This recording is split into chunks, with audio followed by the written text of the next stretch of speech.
We're counting down the 20 weirdest facts you didn't know about the Blade Runner spinner, the flying car that changed sci-fi forever. From secret engineering shortcuts and decades-old technology hiding in plain sight to jaw-dropping design tricks and the spinner's unlikely cultural legacy, each fact reveals a hidden layer behind cinema's most influential future vehicle. Which spinner secret tops the list? Let's begin our countdown at number 20 with the visionary futurist whose designs made it all possible. Syd Mead brought a new kind of future to the screen. Before Blade Runner, he designed for Ford, Philips, and US Steel, always focused on technology people could actually believe. Ridley Scott wanted more than a fantasy vehicle, so he hired Mead to sketch out a world where flying cars felt real. Mead's answer was the spinner.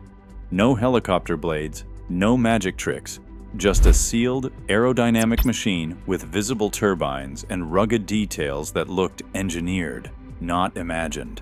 His sketches layered in mechanical logic, from thrust nozzles to weathered panels. Every choice came from his philosophy. If you want a future that feels real, you have to show how it might actually work. 3 completely different spinner builds rolled through the Blade Runner production shop. The full-size car, stretching over 16 feet, was packed with interior detail for close-ups and actor scenes. For flying shots, effects teams relied on quarter-scale models, lightweight shells about 5 feet long, designed to hang from wires and move easily on set. The smallest miniatures, barely longer than a skateboard, handled distant city shots and packed in working lights for realism. Each version served a unique purpose, blending intricate handwork with practical effects. This multi-scale approach let the spinner exist everywhere, from rain-soaked streets to neon-lit skies, without missing a beat. Beneath the spinner's futuristic shell hides a secret that still surprises fans. The full-size car started life as a Volkswagen Beetle. Faced with a tight budget and a 3-month deadline, the builders turned to the Beetle's flat floor pan, a sturdy, cheap, and easy-to-modify base from the 1960s. The team at Gene Winfield's shop cut, stretched, and reinforced the chassis, stripping out the engine and drivetrain since the spinner would never need to move under its own power. All that advanced design rode on humble, modified VW bones, a practical shortcut that let the world's most advanced flying car roll onto set, even if it could only do so by being pushed. The full-size spinner never drove a single inch under its own power. Weighing in at well over 1.5 tons, stripped of any working engine or steering, the hero car was a rolling shell. Every street shot relied on grips pushing it, towing it, or sliding it along hidden dollies. There was no steering linkage, no functional brakes, nothing but movie magic and muscle behind those iconic scenes. Sound designers layered in engine roars and turbine whines to sell the illusion, while camera angles and clever editing hid the fact that Deckard's ride was, in reality, completely immobile. Let that sink in. Cinema's most famous flying car never actually moved itself. Deckard's spinner wasn't just a flashy ride, it was the backbone of the LAPD fleet. Syd Mead's sketches are stamped with police right on the blueprints, and every detail was driven by that assignment. Emergency lights run along the wing panels, communication gear is built into the dash, and battered paint jobs suggest years of pounding city pavement. Even the badge numbers and standard issue markings hint at a world where thousands of spinners patrol the streets, each one a workhorse, not a showpiece. The result is a vehicle that looks used, trusted, and unmistakably built for duty. Inside the spinner's cockpit, every surface was built from scratch. Prop makers hand-assembled panels, switches, and glowing displays. None of it actually worked. The steering yoke sat disconnected from anything, while illuminated screens ran on battery packs hidden under the seats. Rear projection units played looping footage to mimic futuristic readouts. Each button and lever was pure illusion, crafted from surplus parts and 1980s plastics. When Harrison Ford climbed in, he had to mime every move, pretending to pilot a machine that responded to nothing. The result was a cockpit that looked ready for flight, but behind the scenes, it was all show and no go. Every single light on the spinner was a real bulb. No digital tricks, no post-production effects. Electricians wired up banks of batteries inside the full-size car to power the blue-white headlights, amber strobes, and glowing panels. For the miniatures, model makers crammed in tiny tungsten bulbs and ran delicate wires through the bodies, using colored gels to match the on-set look.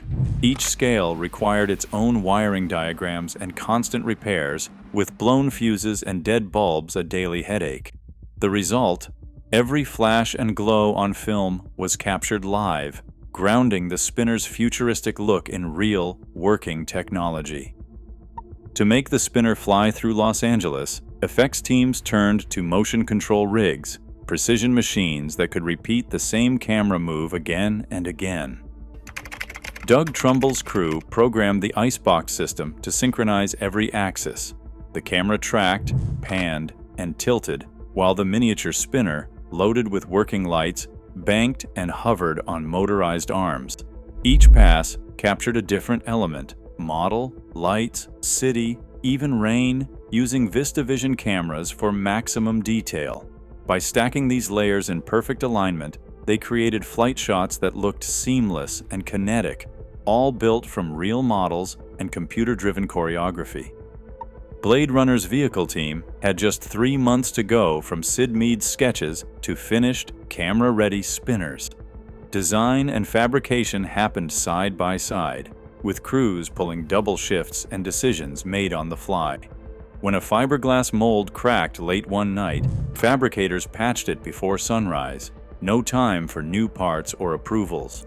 Parallel teams tackled interiors, lighting, and bodywork all at once, racing against the clock. That 90-day crunch explains the wild shortcuts: a VW Beetle chassis, hand-built controls, and constant overnight fixes.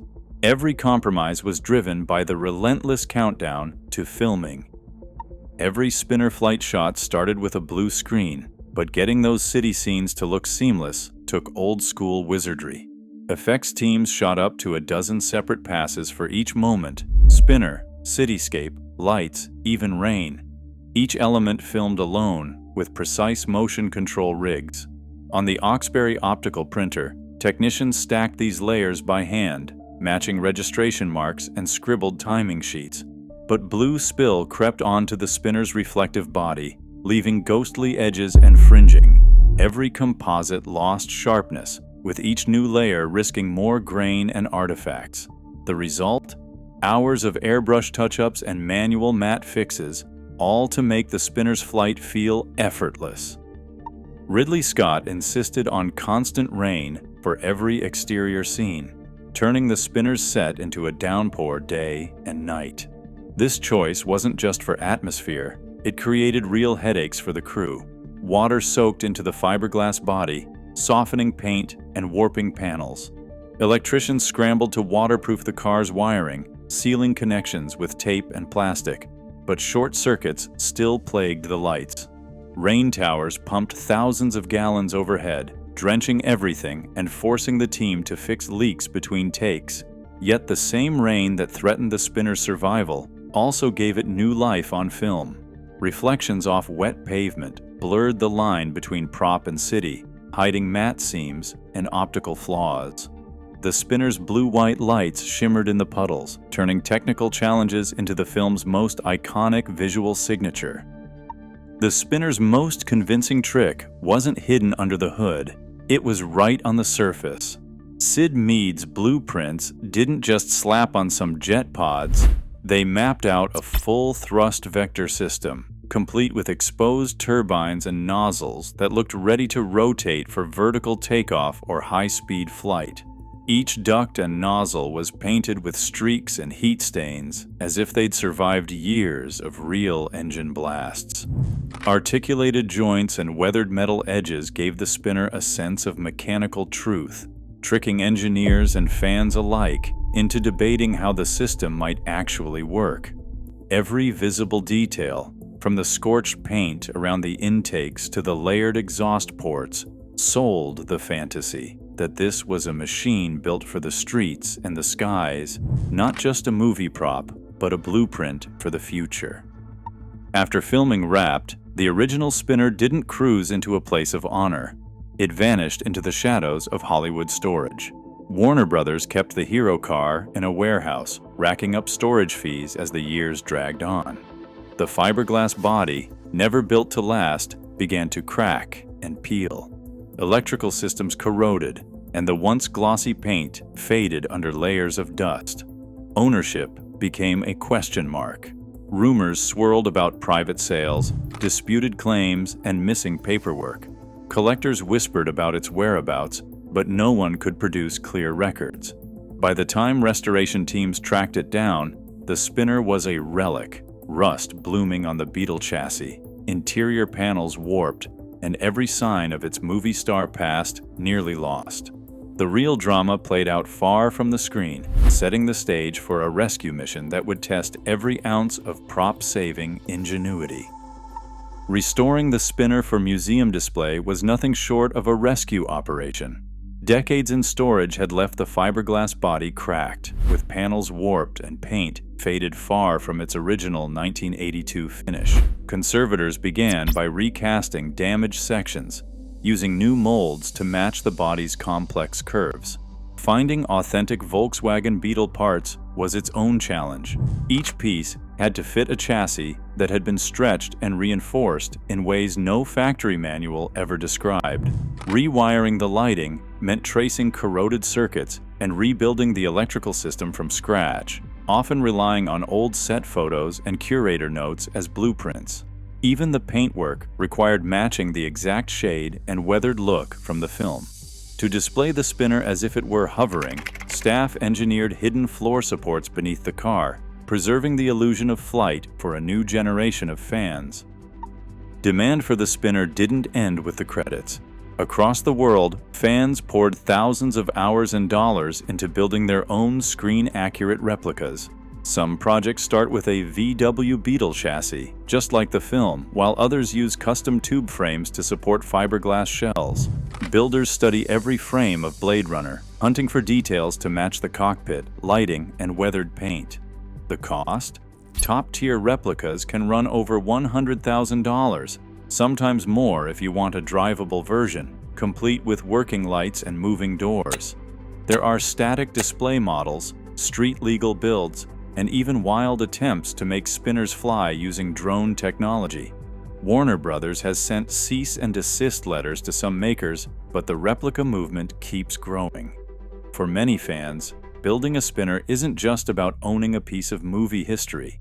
It's about bringing the future to life, one fiberglass panel at a time. When Blade Runner returned to theaters in 1992 as the director's cut, and again in 2007 with the final cut, the spinner's screen presence changed in ways that split the fanbase. Digital artists went back into the original footage, cleaning up matte lines, removing blue screen spill, and smoothing out the rough edges that defined the film's analog effects. New CGI elements appeared, including added motion blur and enhanced lighting on the spinner as it soared over Los Angeles. Some hailed these updates as a long-overdue polish, finally matching the spinner's legendary design with seamless visuals. Others argued the digital touch-ups erased the film's handmade character, those visible flaws and quirks that proved the spinner was a real object, not just pixels. The debate still rages on fan forums: preserve the gritty, imperfect original, or embrace a cleaner, modernized vision. For the spinner, the question of authenticity now lives not just in its design, but in every frame it appears. Blade Runner 2049 didn't just bring back the spinner, it reinvented it for a new era, while keeping the DNA that made the original so iconic. Denis Villeneuve's design team studied Syd Mead's blueprints, then pushed the look forward: sleeker bodies, sharper angles, and thrust systems that felt even more advanced, but still unmistakably spinner. Holographic dashboards replaced the old rear projection screens, and digital interfaces glowed across every surface. The signature exposed turbines and weathered panels stayed, now enhanced with CGI for shots that would have been impossible in 1982. Even with all the upgrades, every new spinner in 2049 feels like it belongs on the same rain-soaked streets as Deckard's ride, proof that a great design doesn't just survive, it evolves. The result is a next-generation flying car that honors its roots, setting the standard for sci-fi vehicles yet again. Designers and filmmakers across 4 decades have borrowed from the spinner's blueprint, turning its look into the gold standard for sci-fi vehicles. The visible propulsion systems, jet pods, articulated nozzles, and exposed turbines became a must-have for any believable flying car. The battered utilitarian bodywork, with panels that looked used and repaired, set the tone for a future where machines are tools, not toys. You can trace these choices straight to films like The Fifth Element, where hovercars fill the skies of New York, or to video games like Cyberpunk 2077, where every vehicle echoes the spinner's mechanical logic and weathered surface. Designers from Luc Besson's team to CD Projekt Red have pointed to the spinner as their reference. Its DNA is everywhere, not just in how sci-fi cars look, but in how they feel, grounded, functional, and always a little bit worn. Blade Runner's Los Angeles promised a world where flying cars zipped between neon towers by 2019. 40 years later, the spinner remains a fantasy. No city on Earth has airborne traffic or rooftop landing pads. While the dream of flying cars stalled, other predictions landed right on target. Video calling is now an everyday habit, not a novelty, thanks to smartphones and global networks. Voice assistants like Siri and Alexa echo the film's talking computers, even if they're still learning to hold a conversation. Artificial intelligence powers everything from translation to facial recognition, but sentient replicants and lifelike synthetic animals are still out of reach. Environmental warnings hit close to home. Climate change, pollution, and crowded cities echo the film's mood, even if acid rain and perpetual night never arrived. The spinner stands as a symbol of futures imagined, some realized, others still waiting in the wings. No screen-used spinner has ever crossed an auction block, but among collectors and appraisers, its value is the stuff of legend. Experts estimate that if the hero spinner appeared at a major sale, bidding would likely start in the $1 million range and could soar past $2.5 million, putting it shoulder to shoulder with icons like the Batmobile or James Bond's Aston Martin. Even the most faithful replicas, built on VW Beetle frames and finished with hand-laid fiberglass, have sold for over $100,000. Yet the original remains out of reach, its true worth measured less by dollars than by its impact on pop culture.